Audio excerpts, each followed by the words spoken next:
What is poppin', y'all? We are back with another episode of the Squid Game Aftermath Podcast Season 2. I am your host, DeAndre, from Season 1, where I go through the players of Squid Game The Challenge Season 2 to talk about their time in the show and what really went down from their point of view. So today I got a very emphasis, very special guest on today. She was going through the game, one game after the next. She was taking no prisoners. She did amazing too, by the way, with grace, with a lot of dignity, and she had some moves that we got to talk about later on, but we gonna get into it because if you was a manual on how to play the game, she kind of did the moves, and she probably wrote some of the things in the manual. So y'all got to talk to her about. We're gonna talk to her about some things real quick. But without further introduction, I bring to you player 409, Claire, in the building. Was popping. Hey, thank you so much for having me. Well, thank you for joining, Claire. Thank you for joining. So I'm gonna go through your player profile real quick. We're gonna talk about that first. And so you are a data analyst. Yes. So Yep. how? Tell me a little bit about that. So basically, it's kind of like an office job. I work with numbers all day. Don't really talk to a ton of people, but yeah, just plug away. And that kind of helped me a little bit in some of the games, which I can get into a little bit more later.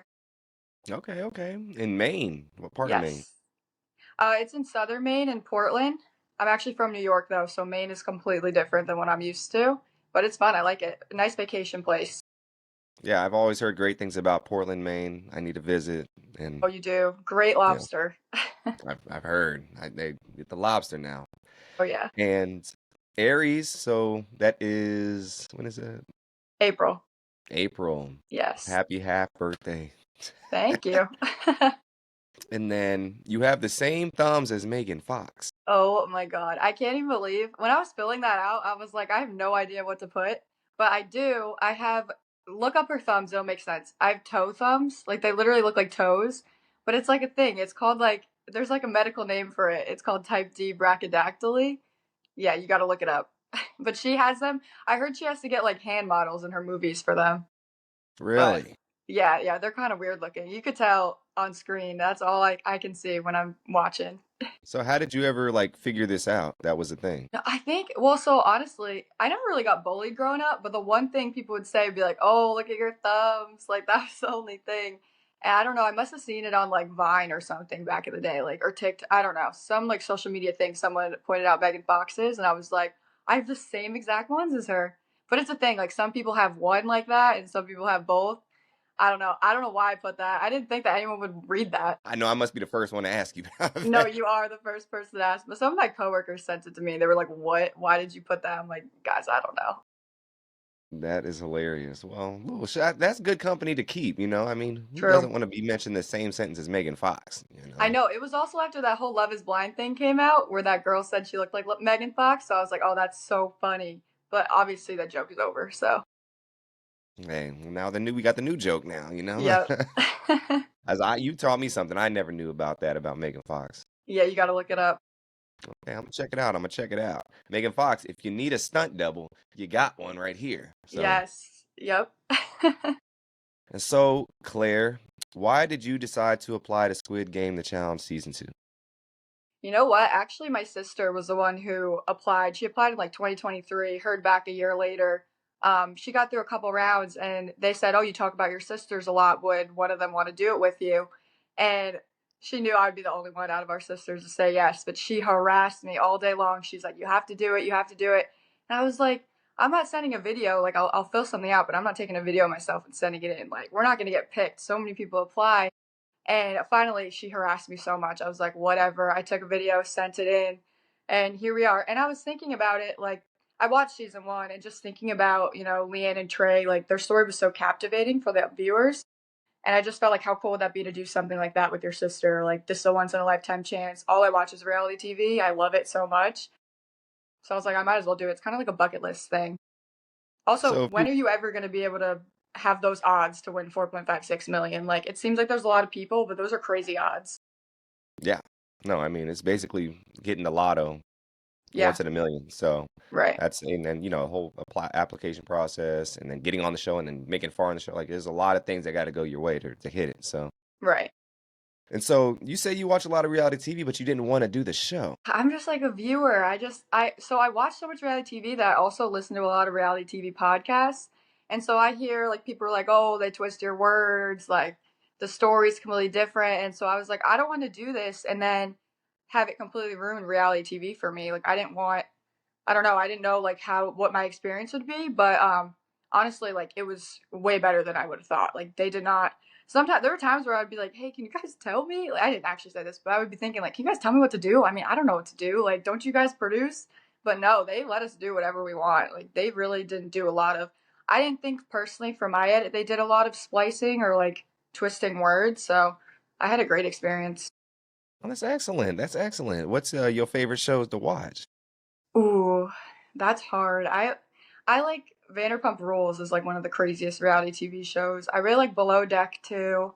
Um, I don't know, Jersey Shore. I grew up on that.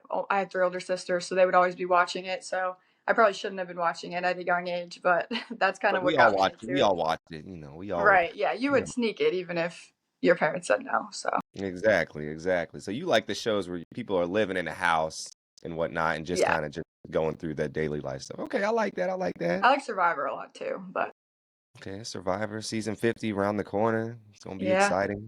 yep. And so, you know, you go through the application process, your sister gets you into it and whatnot. She doesn't make it, and you do, surprisingly. So when you find out you make it and she doesn't, how does that kind of work out? Well, actually, she did make it on the show. She just no, you're good. She just got out kind of early, so that would have Okay. been crazy work if they left me and not her. Oh man. Well, But yeah, she was so excited about it. So like it was kind of crazy. Like going into the game, thinking about a strategy, like I was thinking about us two together. I wasn't really thinking about myself. Like that was never something I even thought would happen. Honestly, I thought the first game was gonna be red light, green light, and I heard how long it took season one. I was like, there's no way I can stand there still that long. Like there's no way. Um but yeah, no, I felt like when she left, I was like, oh shoot, like now I actually have to start thinking of a strategy of like how to get myself further. I can't have a safety net that I'm going to be able to rely on and someone that you can automatically trust. So that was hard. yeah, no, definitely. Being on your own is a thing. And I mean, the thing, you know, before that we even get there, it's like they do. I'm surprised that they didn't put your guys' numbers next to each other, you know, since you were sisters. So Yeah, we that's a actually asked them to have numbers far apart because we went in as a secret duo. So we were there. We didn't tell anyone we were sisters. We talked like a little bit and we kind of like introduced ourselves in front of other people. But yeah, we asked them if we could be far apart so no one would suspect. smart. She's thinking she's like, I got the experience watching the shows. I know what to do. Oh And yeah. so we'll backtrack real quick. So the last night you're in Maine before you go on to the plane to London. How are you feeling? Oh, I'm so nervous. I was like, what am I about to get myself into? I really had no idea what to expect. But honestly, knowing my sister was going to be there, like, it was such a comfortability that, like, I was talking to her the entire time. We were FaceTiming in the airport. And I actually have never left the country. So when I actually landed there in London, I didn't even know what I was supposed to do with my phone.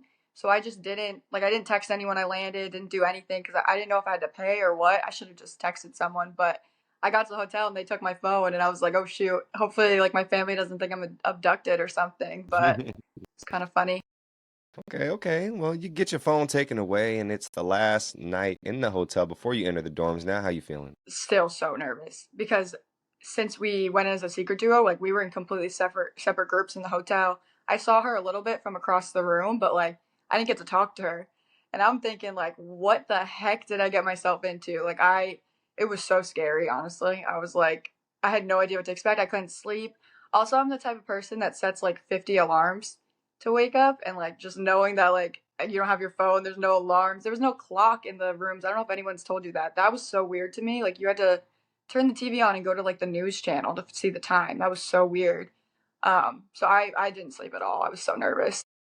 Hey, look, rightfully so, because I heard a couple people didn't wake up from the knock and Yeah. they didn't get to compete. So Yeah, that's crazy. that would suck. But you do wake up, you get the Yes. knock, and you head to the dorm. So when you first step in the dorms, what's your initial impression? Well, how are all these people gonna sleep in this room? Like there's so many people. And also it was just I feel like I'm a very social person in the real world, but you're in a room with 455 other really social people. It is so loud. and it was just kind of like people are just coming at you from all different sides. They're like, "Hi, how are you? Nice to meet you. Like, what's your name? Where are you from?" And it was so overwhelming. And I didn't think that I was like a shy person, but I definitely like kind of was like I had to take a step back for a minute and be like, "Whoa!" It was just so overwhelming. It was just very loud too. No, you gotta all meet all the peoples and whatnot, and every time you turn somewhere, somebody's yelling in your face, "Hi, what's your name?" And you like forgot the last person's name you just met. And Exactly so, that part. speaking of some people that you initially, who were you initially close with when you got in? Actually, one of my closest allies was Eric 415.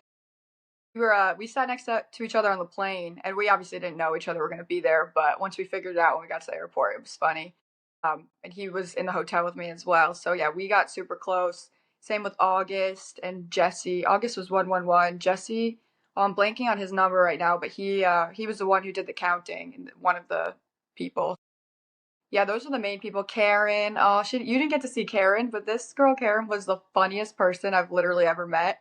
I don't think they were ready for her on reality TV. I was like, she's just too crazy. Dang, we need redemption for Karen, man. I Release the know we tape. do, for real. And so you get in the dorms, and soon the guards come out and they announce that you must get in one side of two lines, either red X or blue circle. Tell me what you picked and why. So my sister really wanted to go blue, and I wanted to go red. I we were already like we were kind of in the middle, but I was just like, let's go X, let's do it. And I didn't really think too much into it. I had no idea that I figured half the people would go home. Also, you counted the beds. There wasn't 456 beds. But I didn't think it would be like all of X would go or all of O would go. For some reason, I was thinking like one member from each side would like play each other in a game or something. And I was like, oh, it doesn't really matter. Like, I mean, I think I could beat someone in like a game. And if I don't, whatever. Like, I didn't think it would be an entire room. It was really just 50-50 chance. But something in me was just like, yeah, let's go X. Man, that something in you was right. You trusted your gut, and you went to the X, and you get in the room. You guys leave, and they announce the game is counting. The team that counts to 456 first and presses the button closest to it wins. The team furthest away loses. Pretty simple. So when you heard the rules, what were you thinking? I kind of felt like I didn't have a good idea, you know? Like, if I had a good idea, I would have said it, but I really was just like, I kind of felt like helpless in a way because I knew, like, I don't know. There are people, and everyone who raises their hand and says their idea, like, they think it's the best idea ever. So that was kind of stressful. And, like, they didn't show all of them, but some of the ideas people were saying were honestly crazy. And I was a little bit nervous at first hearing some of the ideas. I was like, oh no, like, oh, someone wanted to like stand in a line and like run back and forth. Like, I don't even know what they were saying. Or like stand in a line, like sit down for every second and then like stand back up. I was like, that's not a good idea. Like, um, but when Jesse raised his hand and said and talked about how he was a musician and they it was talking about like the BPMs and stuff, I thought that that was a really good idea. And the way that he delivered it was so confidently, where other people would just like look so excited and their eyes would be like wide like this, and he just delivered it in such a confident way that kind of like made me relax. And I thought that, that's a good idea. We might as well roll with it. And I just decided to take a step back. Hey, shout out Jesse, man. He's the real MVP of the season, the unsung hero. But yeah, he took charge, took control, and got everybody, clapping on beat. Well, himself at least. And so you Yeah, guys get through the game and whatnot, and congratulations, you do make it through the game. And so, initial reaction when you found out you won, how was it? it was so exciting. I jumped up and like we jumped up in the air. I hugged my sister. You would have thought we won like the Super Bowl or something. We were so excited. Everyone in the room, it was just so exciting. Honestly, that was probably like the most exciting part of the game for me, at least. Even though it was the beginning, it was just like, wow, we could have easily been in the other room and just like before your experience even starts, you have to go home. So that was awesome. No, that was amazing, I wish we Yeah. got to see more kind of footage from that just because they rushed it through real quick. Yeah. But congratulations. And so you bet back in the dorms, but soon you were joined back by the other twin, 431. When you see him come back, how you feeling? I was shocked to see him come back, but at the same time, I was like, this is Squid Game. There's going to be a twist, you know? Um, some people were thinking like there's no way that he could come back in and not have to do anything. And I kind of thought the same thing, but I had no idea that he was the one who actually sent those three people home. That was crazy. Oh, you didn't know. I didn't. Someone said it. Someone had that kind of idea, but there were a bunch of chores that happened that day too. So I really wasn't for sure certain Mm, what happened, but that was a yeah. crazy move. Yeah, no, it was crazy. He eventually eliminated player 107, 285, and 286. And did he ever come up to you and ask you what you were going to do with the money? No, he didn't. And oh my gosh, thank God, because I didn't realize that's what they were doing either.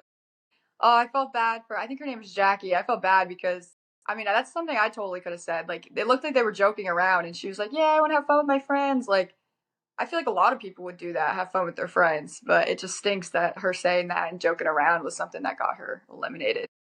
Yeah, no, I said that I didn't take her that literal, and maybe if she was Right. being literal, she works every single day, and she wanted a day off to have a fun with her and her friends. Like is that such a bad thing? You No, know? I would have done the same thing. Like, brought my friends, brought my family somewhere. That would have been cool. And obviously do Exactly. something else with the money, or everyone's gonna help their family or help someone. Exactly. I don't think there's a bad reason there, unless you just I don't think there's a bad reason in there. But we move on, and so soon we go into the white room for the next game, and so you all must divide into groups of 10. How did you figure out which group you were going to get into? Um, so at that point, my sister, a lot of her alliance members that she kind of met early on, they had all picked O, so she didn't really have anyone. She wanted to go with like one guy that she still knew, that a really good guy. He's actually the Viking guy, Damien. He's so nice. And I could see why she wanted to go with him. He's such a cool dude. But I didn't know anyone who he was with, like literally no one else in that group. And I had a group of people that I had met and connected with, and I knew that they had played those games because we were talking about the pentathlon or the six-legged man games. So I wanted to go that way. She's kind of pulling me one way, and I was just like, "Sorry, see ya." And so then I went my own team, and then she went to her own team, which we thought anyways it would probably be a good idea to split up because we didn't know what game it would be, but just like based on the Squid Game episode two, or sorry, season two, we kind of figured it might be pentathlon.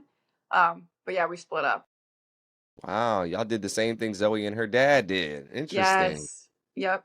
I think Jeff and Perla split up too. I guess that's a good strategy, Somebody got to make it through, and that's what we Yeah. got to do. We both can't get out. Somebody got to get the money, but you get inside you find out the game is six-legged pentathlon, and so right when you get in there, they slice y'all down the middle. Were you happy with your side? Were you nervous?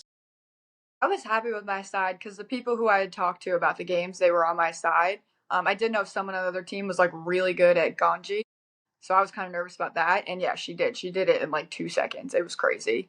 Yeah, and so y'all on opposite sides, friends turned into foes, and now you must decide who was going to play each game. So tell me how you guys decided that.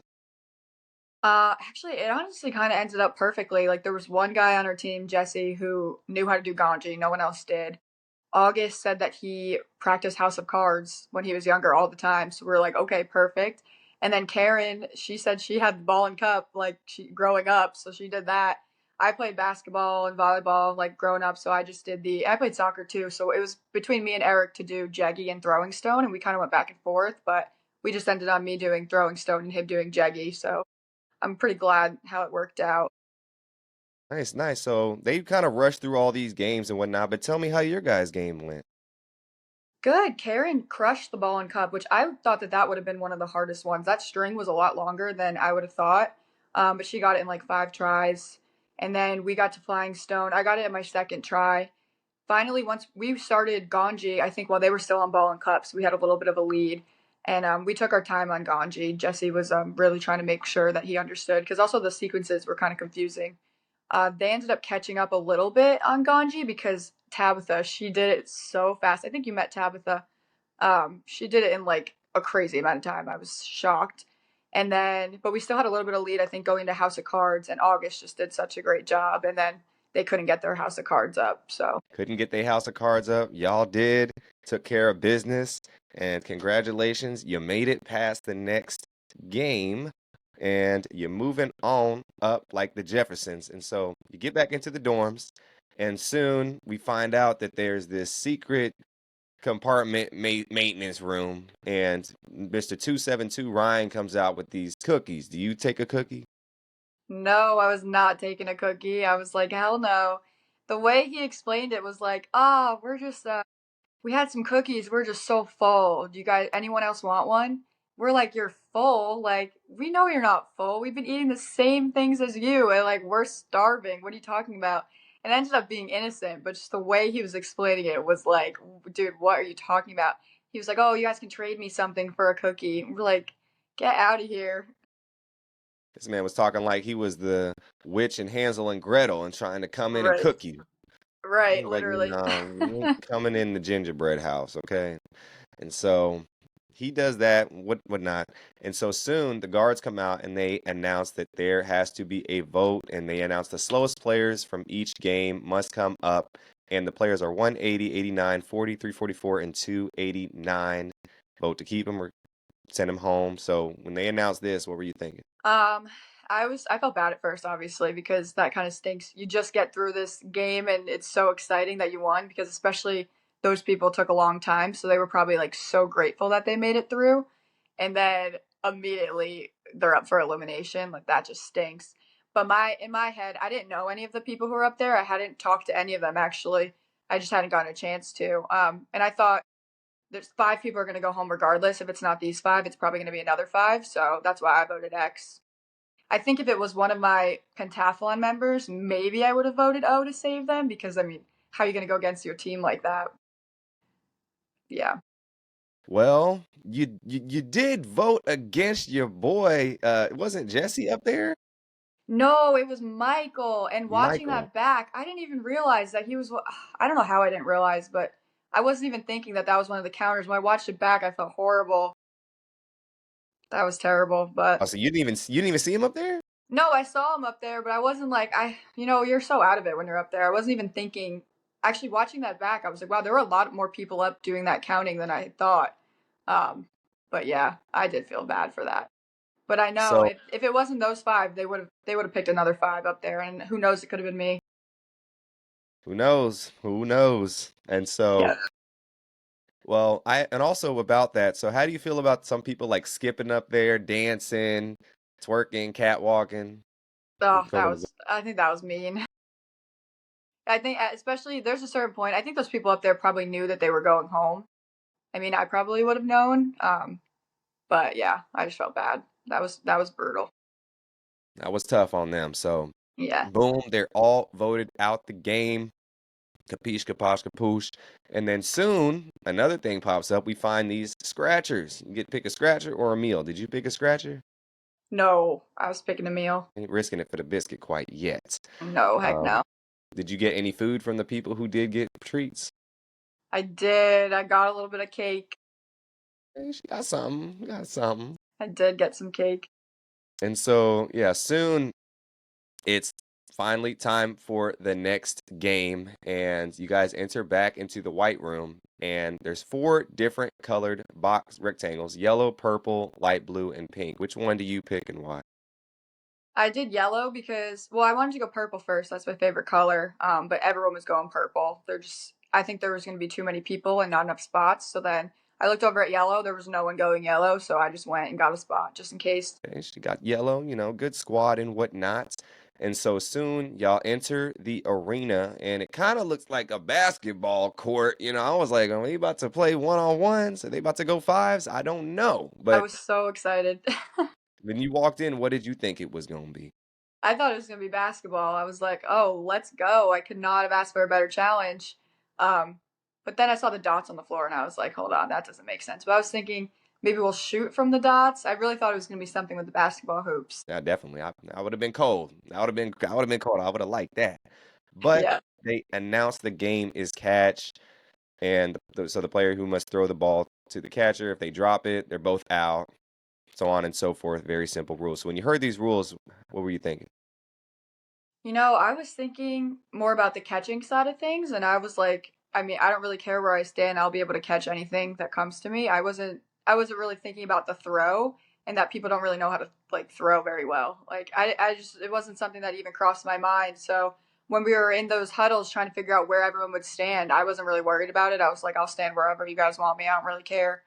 It wasn't until the game started and I started seeing people throw it like kind of at the ground. I was like, oh no.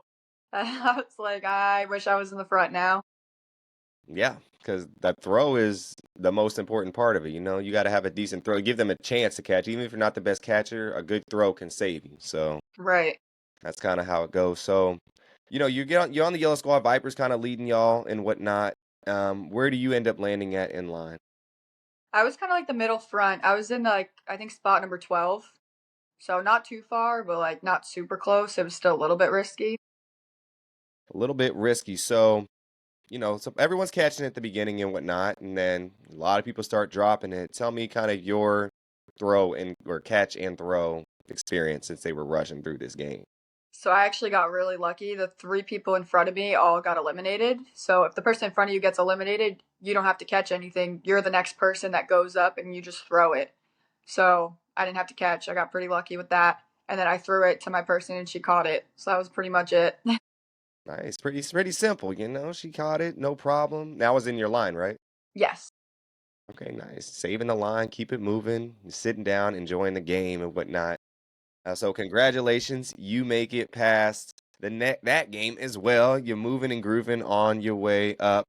And so, yes, we get all the players eliminated. 16 balls are left. There are 74 players remaining. Are you smelling the money yet? Not yet. I thought it was crazy that there was only 74 left, but I was still thinking, how much luck that goes into these games. I wasn't trying to get too excited yet. Keeping an even keel. As an Yeah, athlete, it's obvious, keep your head in the game, high school right. musical settings. And so you soon get back into the dorm, go to sleep, wake up, you see this doll in the middle of the dorm. Do you think about getting this doll? Definitely not. My strategy was to fly under the radar. Boiler room, I was like, I'm not going near that. That doll, I'm not going near it. I was gonna watch anyone who did it, but I was staying in bed. She's like, look, I'm cool over here. I'm cool. Yeah. Y'all can go play these little kid games right now. So, but some people do get the dolls, and eventually the doll gets passed around. You get some disadvantages, some prizes, and soon player 75, Natalie, gets the doll, and she ends up going to the boiler room and announced that she eliminated somebody. Were you afraid that you were going to be one of the ones eliminated? A little bit. I mean, because you really just never know. Any little conversation you have with someone can end up affecting you. So, and I mean, I was cool with her. I didn't really think that she would necessarily eliminate me, but you have really no idea what's going through anyone's head. So I was nervous.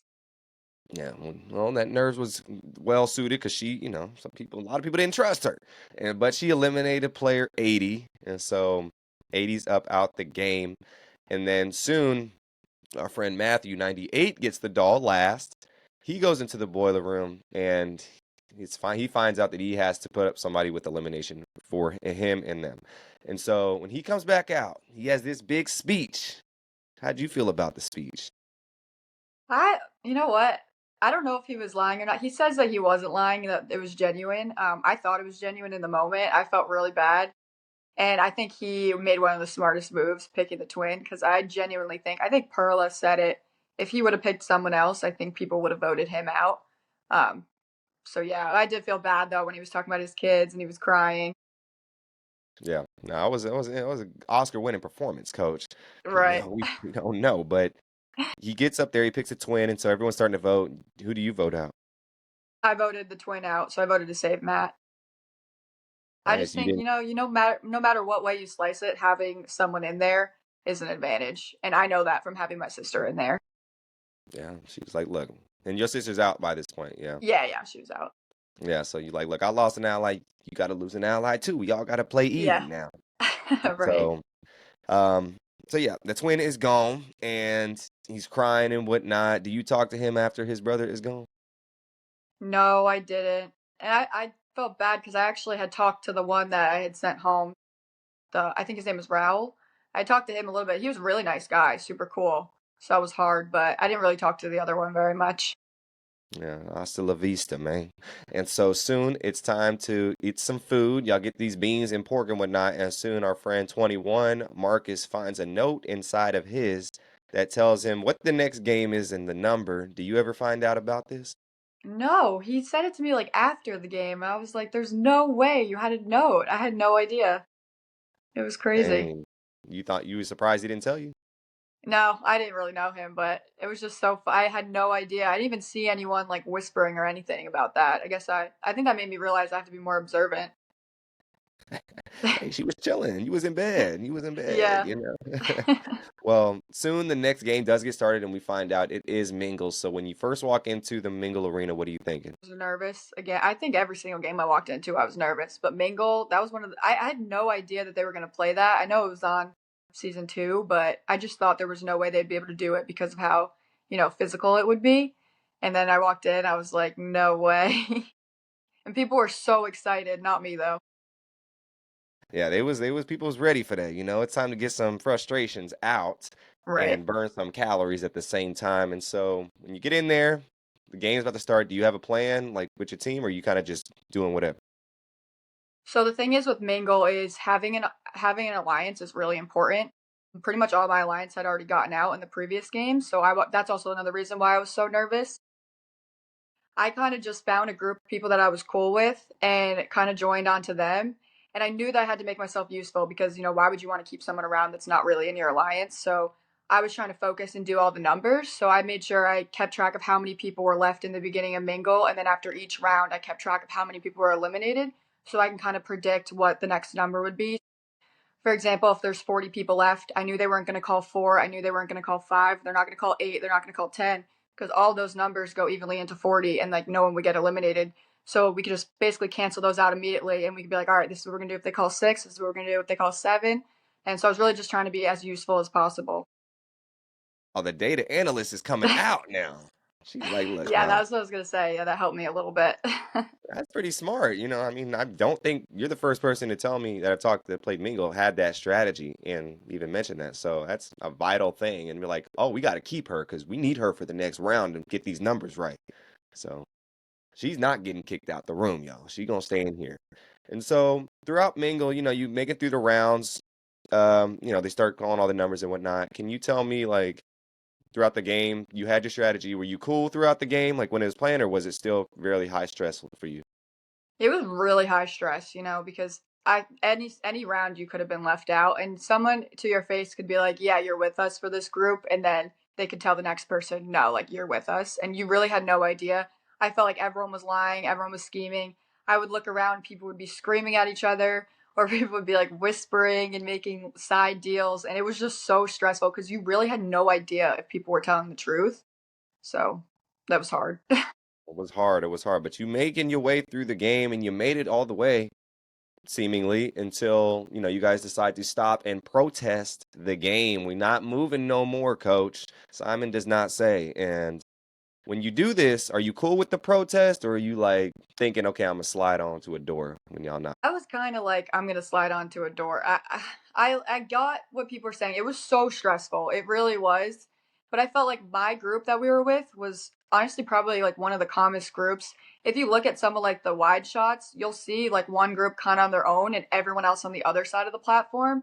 And because that was our group, we were kind of just keeping to ourselves because when we were doing the numbers, like we were polling people if we needed to, but we were just kind of like on our own land. And actually, someone yelled at us at one point. They were like, "What? Are you guys just gonna stand over there and not talk to anyone else?" And we were like, "Yeah, it's been working for us." So I don't know. That was kind of one of the things where I was like, we've been calm this whole time. Like, what's the point? Like, this is Squid Game. Like, we can't split the money. People were saying, "Let's split the money." Like, they really. I've seen some people say that the protest was scripted. It really was not at all. People were like, "We're not doing this anymore," just because it was so stressful. Like I could see that through the screen. It was crazy. And so, you do decide to join the protest, and against your reluctance or reluctantly, I guess you could say. And the guards soon come out and they hand you this box. They say, congratulations for your bravery and whatnot. And so when they come and give you this box, what are you thinking? Oh, I knew that it wasn't going to be something great. I did not think it would be marbles though. They really bamboozled me. I think they got us all honestly. That was they did a really good job doing that because no one was expecting that, I don't think. It's the least thing I was expecting too. Until as a viewer, you kind of see it, and former player, I was like, okay, I see what time y'all on. But that's a quick transition, on TV. I mean, I know you guys have some time, but that's a quick transition to it from a game to another game. Yeah. I'm like, dang, this is only episode 4 and we already on marbles. No, literally. And so you guys get the marbles, you paired up. Can you tell me how you were feeling once you found out it was marbles, and then your opponent, what conversations you and your opponent had? So honestly, I was kind of excited for marbles. My partner, we didn't know each other at all. I've talked to her since the games, and she's one of the nicest and funniest people ever. I love her now. But at the time, we were both like, "Hey, nice to meet you." We couldn't have asked for a better pair because it kind of takes the emotions out of it. Where marbles is usually such an emotional game because you're with someone that you're close to. But we didn't know each other at all, so we were kind of when we were in our they didn't show our marble scene, but we were just talking about random stuff like I don't know, crazy stuff. And they came in, they were like, "Hey, can you guys be a little bit more serious?" We were like, "Oh, sorry." They're like, this is a drama, okay? This Yeah, isn't Friends. This is a drama. yeah.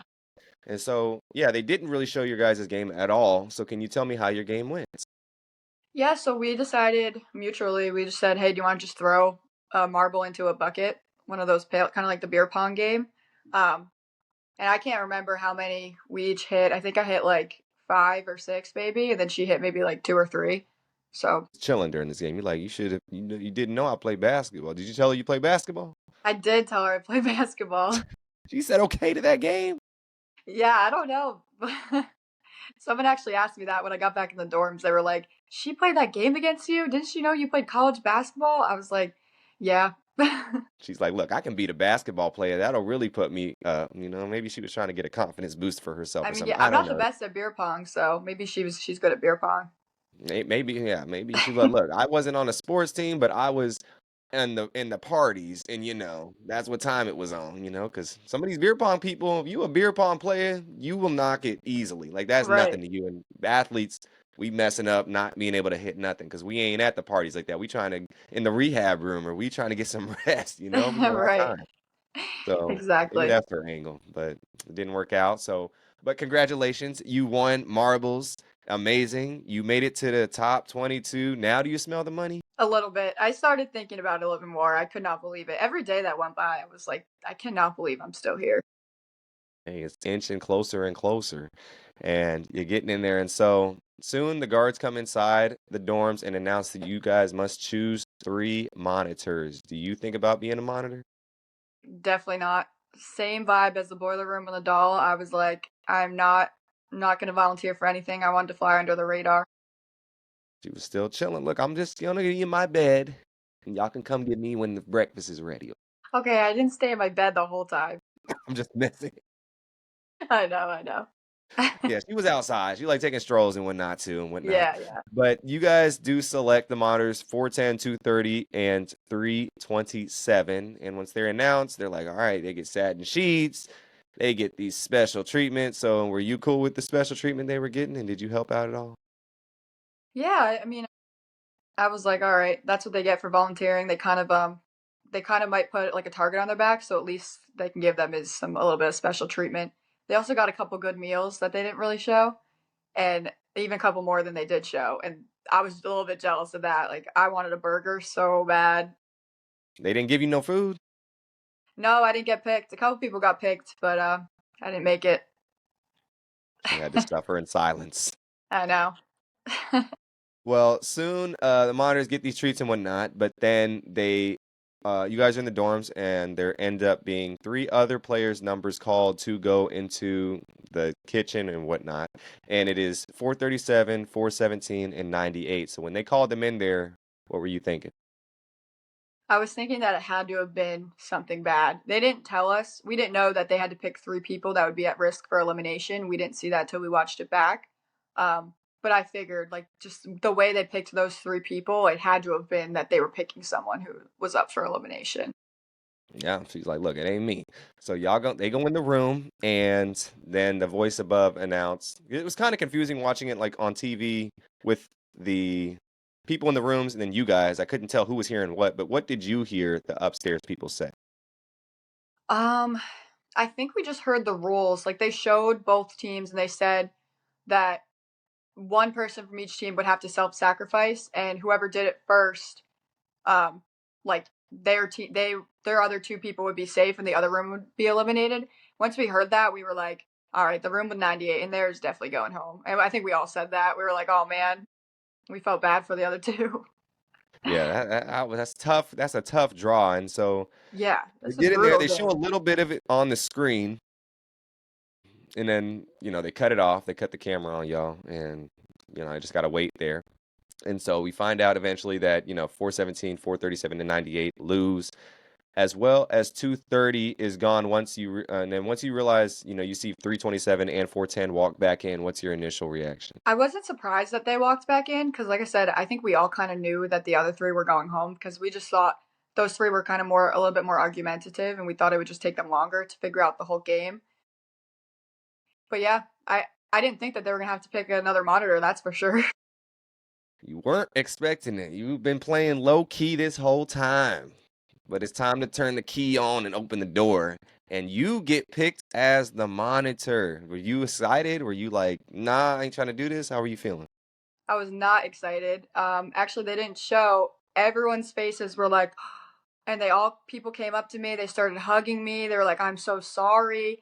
I'm like, "Geez, did I just get eliminated?" Like you would have thought that because everyone, like, we all knew it was a bad thing, and I was like, "Dang, I can't fly under the radar anymore. Like I have to now. I have to. People are gonna look at me. It kind of puts a target on my back." And I knew that I was probably gonna be either have to do something or I thought I would be at risk for elimination for sure. Yeah, yeah, so you took it like, look, this is not what I wanted. Yeah. This is not the settings that I need to play on. But that happens, and you soon get this coin. So when you get the coin, now what do you think? You could see in the show, my head's down like this. I'm like, there's no way. I said, seriously, you guys? And they're like, oh no, it's not our fault. Which I know it's not their fault, but I was like, if I could have given that coin away, I 100% would have. I did not want that coin. You did not want the power, Nope. you know. You did not want the power, and it's Messes with okay, my whole strategy the whole time was to fly under the radar. Now I have this coin. Man, so like, were you cool before this? Were you like cool with 410 or 327 enough to be like, they can trust you? Yeah, I thought I was cool with 410. I mean, we played Mingle together. We were in the round like almost every single room together, pretty much. I think maybe even almost every room together. Um, But then, I mean, they had all those rewards and they would pick people to like have the rewards and I never got picked. And I mean, we didn't really talk. So I was like, oh, I guess we're not that cool. And then same with Kate. I didn't really, we didn't really talk that much. It was just like, hey, how are you? Kind of thing. I was more aligned with other people in the game. Okay, okay. Well, you get the coin, they explain what's going down, you have some time to think about some things, and you go to bed, you wake up. I do have a funny clip of you saying you hate the morning music. Yeah. Yeah. I said I literally hate this music because it was so loud. Oh, and I No, swear we were not sleeping that much. yeah, no, they definitely cut the lights off late and brought him up early, and that music was playing. You went close right, and you close your eyes, and you feel like you waking right back up. Like, Exactly.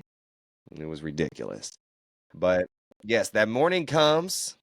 That's when Armageddon strikes, and our friend Isaiah 410, he's feeling some type of way this morning. He sees his friends acting different. He sees people moving differently, and he comes to you and 437, and he sits down and has this conversation with you guys. And so, why don't you tell me how this conversation went from your point? I felt like he was coming over. He had told me that he felt like his alliance members were kind of turning their back on him and he was just done with them. He's done saving people. It's kind of like every man for himself at this point. He's basically kind of just hyping up that I had to make a strategic move. And I'm just sitting there like, you know what? He's telling me it's every man for himself. Like, I need to trust him. And, you know, I had already, this is another thing that's not shown. I already had 100% chosen someone else to send home. If they would have, they gave me the coin the night before. If they would have let me go to the boiler room the night before, I would have sent home player 17, Vanessa. I told Mackenzie that I was sending home player 17. I told Kate that I was sending home player 17. I told production that's who I was probably going to send home. I said, nothing against her. I just don't know her at all. And I was just going to I know this is such a soft move, sending home someone that you don't know. It's also such boring TV, but I was like, look, I've been flying under the radar the whole time. Like, why am I going to change my mind now? Um, so I would not, he wasn't on my radar at all. That was not a lie when I said that. But then when he came to my bed, it completely changed everything. And it kind of like woke me up. Like, how often do you get a chance to eliminate someone? I think there was only 2 times in our entire game, and I was one of them. So I'm like, I'm not just going to throw away a vote on someone I don't know at this point of the game, I have to make a strong move. And he was a strong player at that point. I thought he really had a chance to win it. So I I don't regret sending him home. And Isaiah sunk his own ship. And so, yeah, in this, that's kind of when you changed your mind and whatnot. But before, I guess, you put the vote in, was there anyone else in your ear kind of saying, hey, like maybe this is what you need to do? Or was it kind of all just on you that you made that decision? I made that decision myself. Some people, there were a couple of people who wanted 402 to go home, and that was also another person that I was considering. I didn't choose 402 because another thing, I keep bringing up things that are not shown, which is kind of silly, but I had given Kate and Isaiah both a chance to save someone because I was thinking, in my mind, they kept saying, oh, like, this is your decision. This is all on you. I was thinking, all right, well, if I have both of them give me someone they can save, then if people were mad at me, I can say, look, it wasn't just my decision. They both gave me one player that they can save. So I was kind of just trying to spin it that way. Kate had given me 402. She asked if I could not send him home. And then Isaiah gave me 451. He asked if I could not send her home. So those were two people. I told them, all right, I will not send those two people home. I wouldn't have sent home Mackenzie because I was close with her. But 402, that's the same thing. I thought he was a strong player, but and he probably would have been my first choice had Kate not asked me, don't send him home, just because I thought he was a threat. Um, but yeah, I was like, I can't change my mind now. When I just told her, I looked in her eyes and said, yeah, I'll save him. I can't change my mind. I felt like that would be messed up. Okay, you're making other deals. You're working the data analytics game again. You're using the numbers. I can see that's a reoccurring theme. And so, you go in there, you heard what Isaiah said. You kind of was like, okay, you could be coming for me at the end of the day. And that's all fair. He is a strong player. He is a very strong player. And so you got to look at that as well. Because, what if it is a game of one-on-one at the end? I'm cooked, you know? Yeah. And so, and so you got to look at it all lenses too. And then, I guess the angle that he came at you from your point of view was like, I don't know you that entirely well. We played the last game together, but I could very well be at risk as well. And so if somebody's telling you something, every conversation is interpreted a certain type of way, and you're fair to interpret it the way you want to, I mean, you don't owe anybody else anything in here except your sister, of course. And so, you do decide to eliminate Isaiah when they announced it, and then right when it happened, tell me the mood. I think people are a little bit surprised. You know what? I try not to look because I felt bad. I never wanted to do that. I never wanted to eliminate anyone. I think sending someone in home in a game is one thing. If you're better than them in competition, great. But having to single handedly choose someone to send home is so personal. And it's just, I mean, it's terrible. Anyone who I would have chose would have been pissed off. So I wasn't making eye contact. Like, I wasn't going to go up and say, I'm sorry, because that just would have been so fake. I'm not going to do that. But yeah, I thought he was a strong player. That's as simple as that. You have to be strategic in that moment. I would have looked like the biggest idiot if they showed that entire conversation and then I was just like, oh, okay, it's okay, like whatever, and sent home someone I just didn't know. I just think that would have been a waste of a move. I think they would have showed 30 seconds of it. They wouldn't even have showed it. It would have been so boring too. Do you think that, because I spoke with Isaiah, do you think, he said that you misinterpreted his words to a degree instead of him saying like, oh, every man for himself, he's saying like, look how people are turning against me and people are changing up and I'm just making sure like I want you guys to take note of that as well because people are going to act different. Kind of his interpretation and paraphrasing what he said. Does that like change kind of how you feel about the situation or doesn't change it? I don't think it changes it. That conversation was way longer than what they showed. You guys saw maybe 30 seconds, maybe a minute of it. It was at least a 10 to 15-minute conversation. And it was very much the vibe of, you know, I'm going to take a sword, I'm going to give it to you, and I'm going to stab you, and you're going to stab me right back. Like, it was just very much just, he was kind of reiterating that he was a strong player. And it really just woke me up and was like, you know what, you're right. And I can tell you with 100% confidence and on literally on everything, I would not have sent him home if he didn't come to me that morning and say all that. And after that conversation, I even went up to Kate and I said, look, I'm sorry I didn't tell you that I was going to send him home because I didn't know if she would be upset because I told her that I was probably going to send home Vanessa. And she said, oh, honestly, no, I figured that you're probably going to do that after that conversation. So I know it wasn't just me that interpreted it a certain type of way.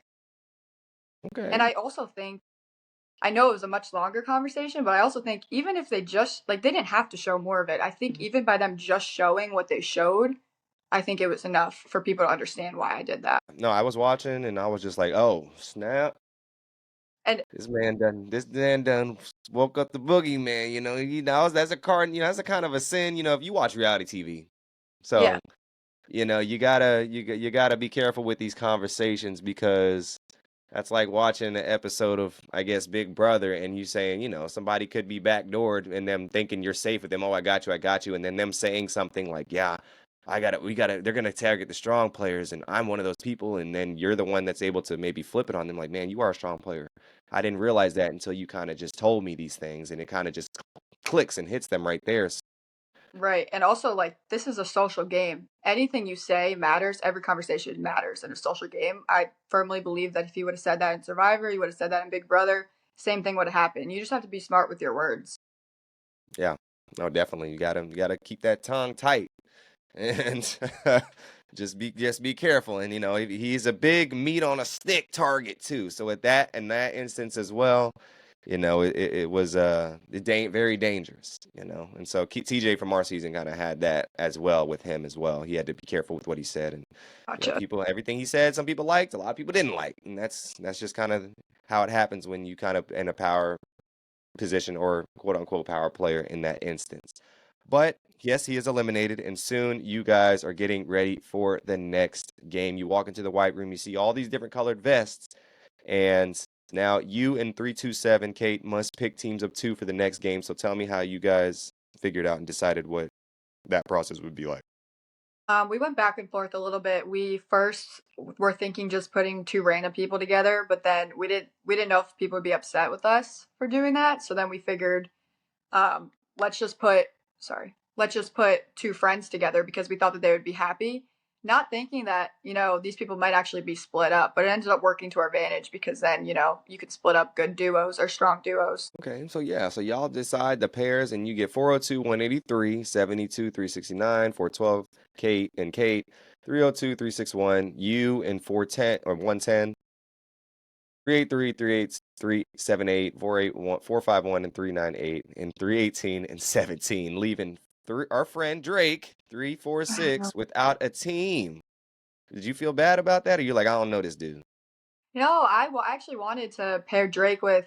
I think I wanted to pair Drake with Vanessa because I wasn't sure who that what would happen to that last person. I thought maybe they would be eliminated, and I feel bad for Chris. I love Chris now, but I was like, Chris is another strong player, so like let's just leave him. And then Kate actually was the one who said, "No, he has kids. Like we got to keep him. He has kids." And I was like, "All right, like cool with me."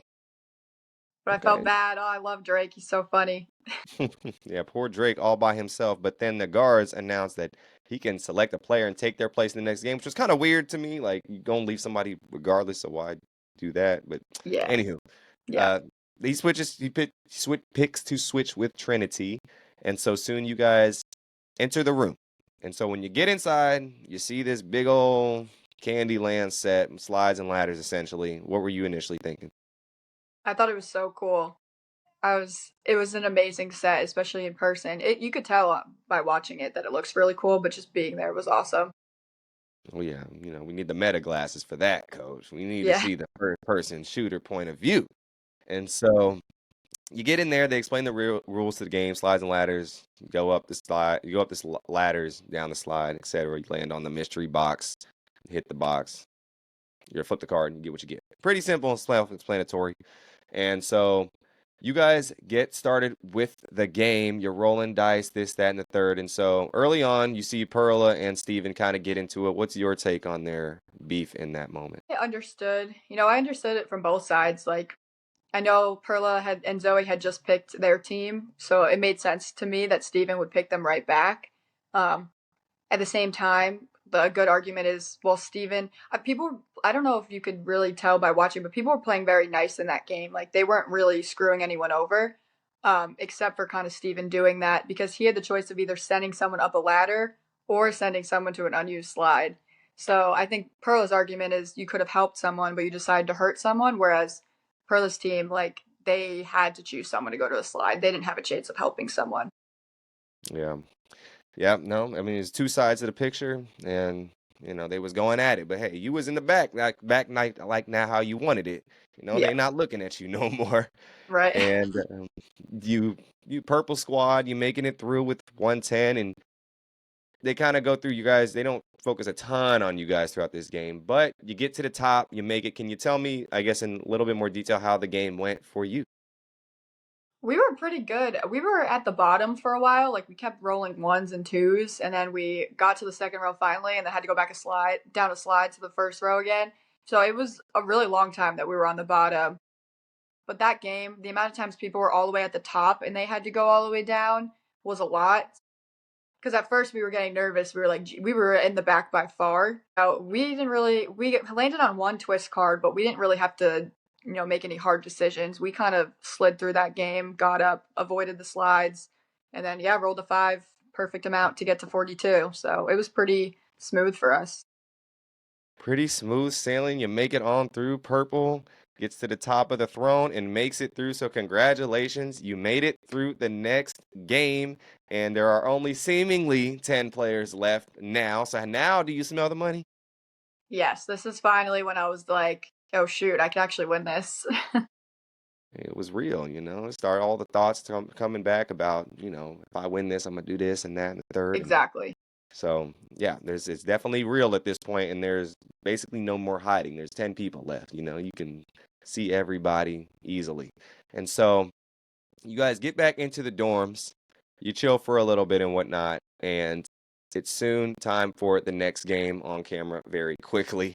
And it is Circle of Trust. So when you walk inside and you see, well, before I guess I'm jumping ahead, when there's 10 people left, you guys have some time in the dorms. How was that mood and atmosphere like for you?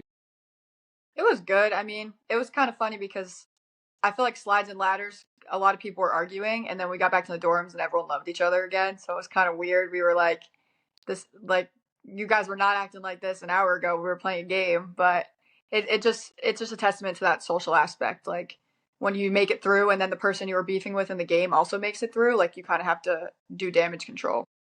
And you got to squash it and move on. Yeah, You watch the shows, you can't just hold on to it. It's right. just self-eliminating at that point. Yeah. And so you guys soon get the Circle of Trust. You walk in and you see Trinity in there. Were you expecting to see him in there, or were you shocked? No, I was shocked. Literally all day, I was like, guys, Trinity's definitely still here. And then finally, I was like, oh no, he definitely got eliminated. And then we see him, we're like, what the heck? It was crazy. And that actually kind of took away from my shock of Circle of Trust because that was the one game that I was not excited for. Like, I didn't think they would do it again. But watching that in season one, I was like, wow, this game is so hard. Yeah, the game was crazy. That game is literally just a game of intuition and I guess reading people's body language to an extent. And you really got to have a practice in that field or do something on the side that kind of gives you that ploy and that energy of being able to suss somebody out. So the game soon gets started and whatnot. And Kate is first. She picks 110.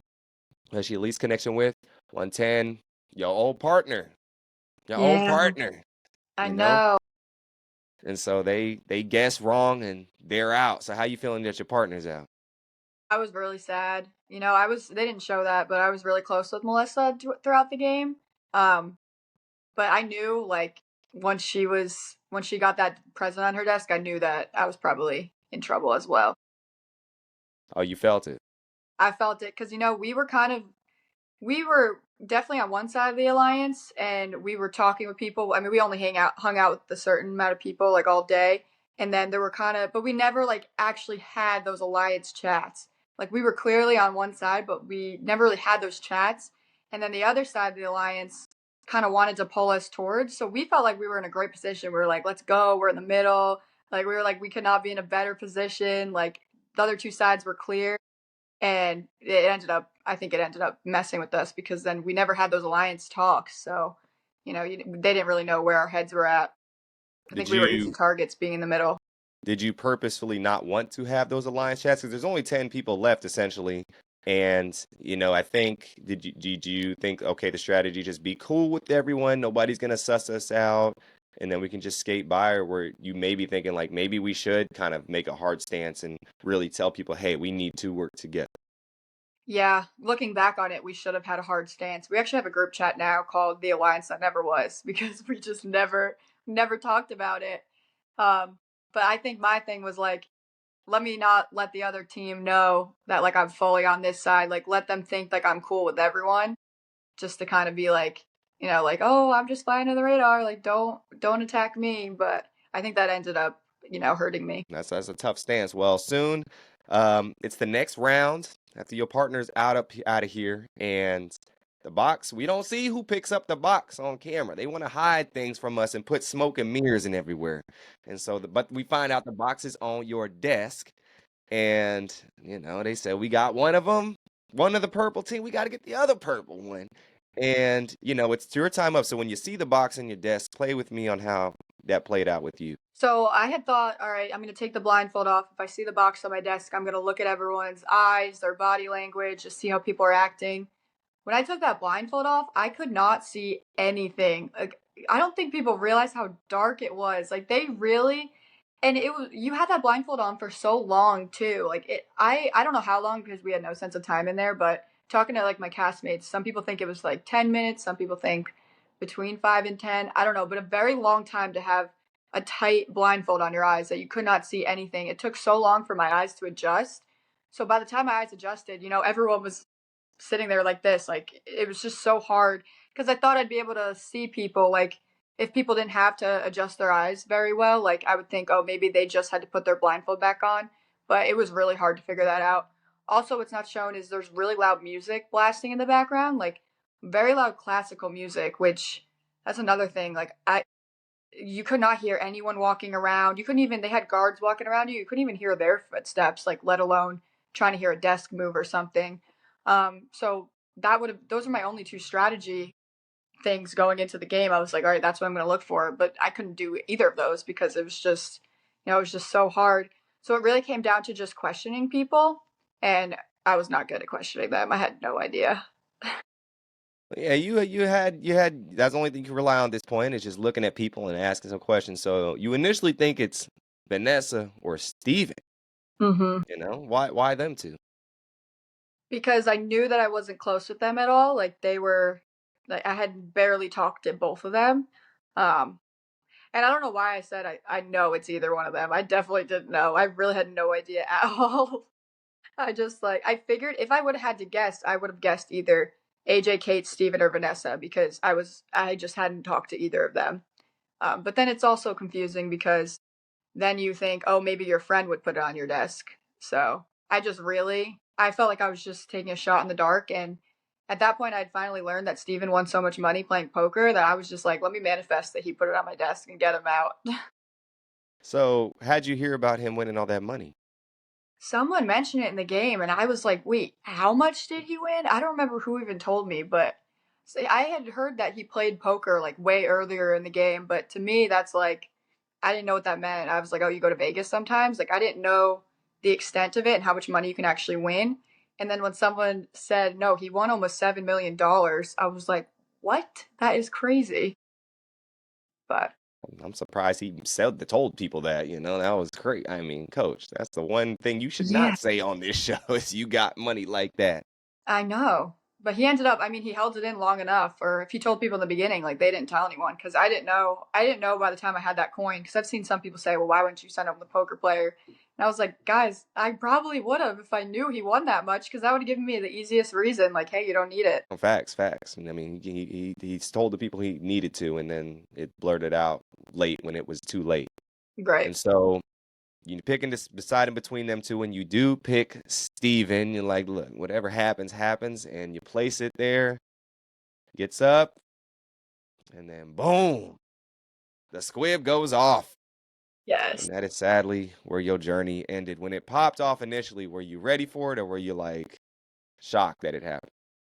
No, I kind of had a feeling, just like when you're standing there face to face, like I was looking at his face and I was like, Yeah, he didn't put it on my desk. And I wish I could have taken it back, but at the same time I didn't know who else would have, so Yes, that is unfortunately where you exit the game, but congratulations, you made it immensely far, top 10th out of all these people and whatnot. And that is a feat that many cannot say and live to tell the tale to do. And so I guess before I get ahead of myself, did you ever find out who put the box on your desk?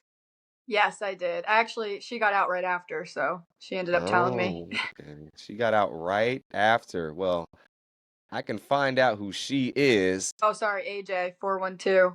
412. Yes. Dang. Well, why'd she put it on your desk?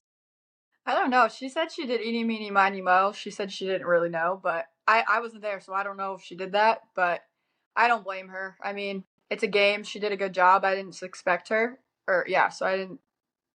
There's no bad blood. It is what it is. I actually just saw her in LA. Okay, cool, well, cool. Next time don't put it on my desk. I know. I was like, come on, seriously? Yeah, But that's nah, it's tough. okay. It's all That's good. tough. Well, I was like, well, like I put it said, on Steven's desk. He's a poker player. Come on. Because I think she knew at that point, but she knew and she didn't put it on his desk. I don't know. I don't want to put words in her mouth, but. Okay, okay, okay. Well, she got some explaining to do. She got some explaining to do. Um, well, cool. Well, like I said, congratulations. So you get out the game, you get back to the hotel. How you feeling? I was pretty overwhelmed, because you're in this game like where they're making all these decisions for you. Like they're telling you when to wake up, telling you what to wear, telling you what to eat, what you can eat, when you go to sleep, like all this stuff that you usually would do on a day to day basis. But then you're kind of like let loose to the world, and like you're able to do whatever you want to do again. And I felt like it was just really hard, just kind of like going back to your normal life. Yeah, And and also, so yeah, the go ahead. hotel too was just like there's so many people in there. There was a bunch of people drinking and going crazy, so it was so loud and it was just very overstimulating. Yeah, it's like, oh snap, like what is going on? I remember, when I got out, I heard I was in the car getting escorted back to the hotel and they played music and I was just like kind of tripping. I was like, oh my gosh, this music, like Right? what is happening? It's So so weird. crazy how our bodies function like that. And so, you get back to the hotel and then you soon go back finally home to Maine. And now when you get back, how are you feeling? um, a little bit overwhelmed. I mean, it was weird because I had three roommates at the time, and they're asking me all these questions. So like, you're not allowed to tell them anything. So I'm just kind of like, oh yeah, like it was fun, haha. And the thing that saved me, actually, I think the day I got back was the Super Bowl, so like people were more focused on the Super Bowl. So I got to eat some good food and then kind of just went to bed. I slept for like a day straight, and then I just got right back to work because I was like, there's no sense of thinking about everything. You went Um, to work the next Monday? I went to I worked from home, so that's a good. I'm able to work from home, so I didn't work Monday. I took that day off. I think I went right back Tuesday though. Oh, she was quick. I know some people who took like weeks and some months off because they needed some time, but I she was know. like, I look, I just figured I'm like rip the band-aid off. It's gonna suck either way. So that's good. I went back to work pretty quickly. So, you gotta get you some kind did of distraction going on. Just get the normal flow back going because what's sitting exactly. around gonna do for me except Exactly. probably make my boss mad. Right. Yeah, I felt the same way. I was like, oh shoot, I told them I'd probably get out soon and like be home in 3 days. Yeah, and I'm like, where is she at? Did she secretly quit? Yeah. No, literally. That is funny. So, that is where your journey ended. But can you tell me the biggest lesson you learned or took from being on Squid Game The Challenge season two? One of the biggest lessons I think was that I have the ability to stay calm in really stressful situations. I think Mingle, I always look back at like people were going absolutely insane in Mingle, and I felt like I did a good job of like taking a deep breath and trying to calm my teammates down and saying, guys, it's going to be okay. This is what we're going to do. And I really feel like I stepped up and I was kind of a leader in that game. Nice, nice. That's awesome. And we're always learning new things about ourselves and can take them with the rest of our lives. That's what it's all about. And so, what was your reaction to the finale? Just curious. Oh my gosh, that was such a sad episode. I was bawling my eyes out in the audience when we were watching it. Um, just also like I spent a couple days with Trinity before that, and he's just genuinely one of the nicest people ever. He's so sweet and he's so funny. And then just like seeing him like so heartbroken on TV, like that was really sad. But no, he made a video explaining it, and I think if anyone doesn't get why he did that, I mean, it's not for them to understand. I mean, if he feels good about his decision, I think that he made the right choice. I'm very happy for Perla. I was actually the closest with Perla out of all of them who were left. So happy for her. I was also heartbroken for Deja because as an athlete, I've gotten injured a few times. I could not imagine right before the finish line tearing her Achilles. Also, like she handled that as like a boss, I thought. You see NBA players tearing their Achilles and they go absolutely crazy. They're screaming, crying, freaking out. And I mean, she handled that so well. And I felt horrible because, like, I mean, what are the odds that you're going to do that right before the finish line, too? But Exactly. That's heartbreaking. insane. That's the most improbable thing I think I've ever seen. Yeah. And so, if you were in Trinity's point, spot, would you have done the same thing? No, I wouldn't have done that. It's like, not me. I wouldn't have. But look, he is such a great person. So, Yeah, facts. No, he's a great dude. I got to meet him as well at the finale, and he's from Kansas City like I am, so we kind of oh, nice. connected some on that and whatnot. So I know the town. I know people from the town, Yeah. and but yeah, well, that's great. I'm glad we got to meet at the finale. That was great. She had the best dress on. Y'all go on Instagram. Make sure y'all check out her outfit because I thought she was the winner the way she was dressed. I was like, oh, you Oh, definitely thank low you. key won the show somehow. You back in the game. I So. wish. And so, well, it was great to get to talk to you, Claire. I'm glad we got to go through this and hear your journey throughout the show. And yeah, I was blessed to meet you as well. And yeah, it was awesome time. I'm glad you were able to hop on. Yeah, thank you so much. I really appreciate it. This was so much fun. I haven't talked to anyone about it, so this is awesome. Just going through everything again. So, Yeah, well, definitely, definitely. And so, for the people who want to keep up with you and follow you, where can they find you? Instagram is Claire_Felix, and that's really all I post on. I have TikTok. I'm starting to post a little bit. It's Claire_Felix 409. Hey, follow her, y'all, because I already do. So keep following her, man. She got a lot of things going on. And if y'all need any questions with the data analytics portion of the game, she definitely can help you out evenly with that. Because I know I need help sometimes with the numbers. So, but Claire, thank you once again. And to everybody else back at home, thank y'all for joining, listening, and watching. Peace, blessings, deuces, and have a great rest of your day.